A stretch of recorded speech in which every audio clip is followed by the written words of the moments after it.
Welcome everybody. We are today, we are a lovely Lincoln again here. It was quite a little time that we didn't see each other, but now we back. What's the ego? What is not ego? How to best understand the many different ways that people define the word ego. When people come to my teachings, I often help them to understand how I use the word, because different people use words in different ways. Words are just symbols. They're letters or sounds, like something like drawn lines or sounds that we make that point to something else.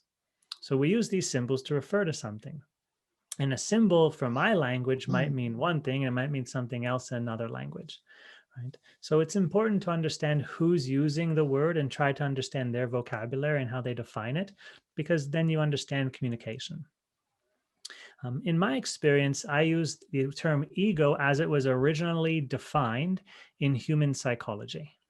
Okay, so the ego is essentially our personality structure that has been conditioned by our human experiences. Mm, So it's who we think we are as a human being. It includes our beliefs, it includes our interpretations, it includes our emotional reactions, right? It includes the memories of our life and how they taught us to think about our reality. So for me, the ego is the personal self. It's a psychological structure. It's a human identity based upon our experiences. So in my work, we talk about the ego as this interface that exists between my soul consciousness and my physical body and then the world. So the soul has its own understanding, and the soul is shining into this human reality, and it comes into the physical body. In order for the soul to participate in creating with the body, it needs to have a mental structure. And that's our ego. That's our human personality. We hear it as thoughts, we feel it as emotions. It's this understanding, it's a structure, and we can feel it as energy, we can feel it as knowledge. It's actually an energy body. mm, In spirituality, we're taught to go beyond your ego or transcend your ego. For me, that means realizing you're the soul that has no personal understanding based upon what the world has taught us. When we get to our soul level, it's that state of being. There's an understanding in it, but it's not the concepts of who I am and what I like and what I don't like and what this means to me and what that means to me. That soul experience feels like a deeper type of knowledge and a greater type of energy and a more radiant feeling. So our body of light is more radiant. Now, other people don't necessarily use the term ego in the same way I use it. There's a slang term for ego, which basically means arrogance or your mm, pride. So they say, oh, you have a big ego, so you have a lot of pride, or you have an arrogant expression to yourself.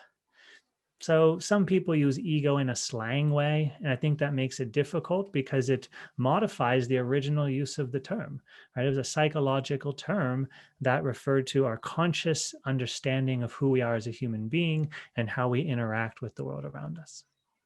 mm. Yeah, so egos, I call it your memory-based conditioning. So it's your ideas, your beliefs, how you interpret life, what's important to you. We generate emotional feeling from that ego. We also generate thoughts from that ego. Right? The ego Everything. essentially Mm, informs us how to live in the world. Now, the other part is we can transcend the ego, meaning we can temporarily go beyond it. We can even live in this world without having the influence of the ego. But the ego is still a part of us always, as long as we're in the physical reality, because it's the interface between our soul and our body. When people say they destroyed the ego, my opinion of that for their use of the symbol word ego is really they've destroyed their pride or their arrogance, right? But because the ego structure itself for me it's an intelligent energy body. And if you don't have that, then you can't interact in the physical body. of course, yeah. You need that memory-based conditioning to understand what happened in the prior moment. Your soul lives so powerfully in the present moment that without this energy structure of the ego, you would have no idea what is happening right now. You wouldn't remember that when you feel the sensation in your stomach, it means you're hungry. Right? You had to learn that as a child. You just cried because it was uncomfortable and your parents put food in your mouth. Right? You learn that when I feel this sensation, it means I'm hungry. It's like potty training. You learn when you feel this sensation in your body, it means you go to the bathroom, right? So we had to learn how to live in our reality, and that memory-based conditioning is stored in this personality structure, in this psyche. Mm. So in addition to, right, the idea that when I feel hungry, I eat, or when I feel these sensations, I go to the bathroom, are all these other psychological beliefs. The conditioning of the oral stage in human psychology and of the anal stage in human psychology. So if we had certain experiences happening when we were potty training, not only does that sensation mean I have to go to the bathroom, it may also mean other emotional things. Right? When I feel hungry, it doesn't just mean I want to eat. I also have other emotions, maybe fear. Maybe when I'm hungry, I get afraid because something happened earlier in my life that imprinted the emotion of fear with the body sensation of hunger. So in my ego, in my personality-based mind, I get afraid when I get hungry. I panic and think, I have to eat right away or something bad will happen. We don't know why. We believe that, but we assume that it's just how we are, how we think. We don't look and realize physical hunger doesn't have to be a terrifying experience. Right? If I miss a meal today, I'm not going to die. It's not the end of the world. My ego thinks it is. My memory-based conditioning thinks it is. But if I look at it, I realize, whoa, those are two different things. Like something happened. I observed something, and that caused the emotion while I was having the physical experience. And my mind just put them together because it happened enough times. It became repeatable. And so I learned to make this association.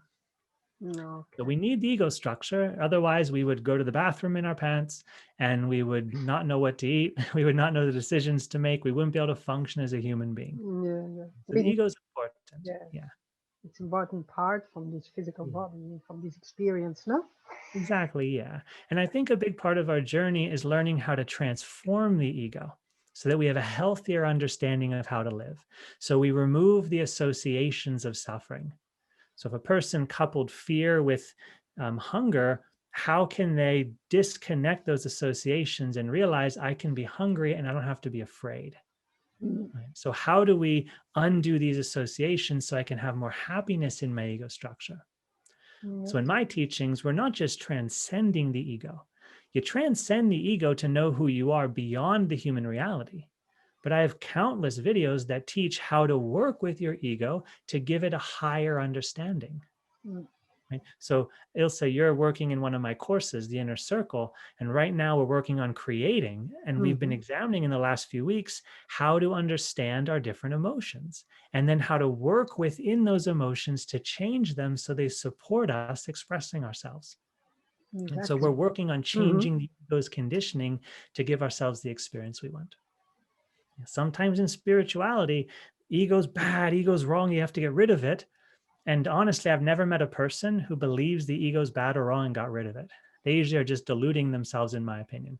They walk around saying, I don't have an ego, I don't have an ego. I say, of course you do. You know how to use the English language. Like, where do you think that comes from? It's in your human memory. It's your interpretation. Like, why are you so happy that you believe you don't have an ego? That's also part of your ego. That's your interpretation. Of course, yeah. So we have the ego. The idea is to make it happier and healthier. And at the same time, to realize I'm not the ego. I have an ego. I have a personality. So how can I shape the personality to be happier while at the same time realizing I'm an eternal consciousness? I'm not the human world only. I'm experiencing the human world. I have the human understanding, but I'm also this greater self, this universal self. So that's a lot of what I teach as well. Transcendence to realize your eternal self, and then creation in the human reality to make it the best experience you can have. That's true.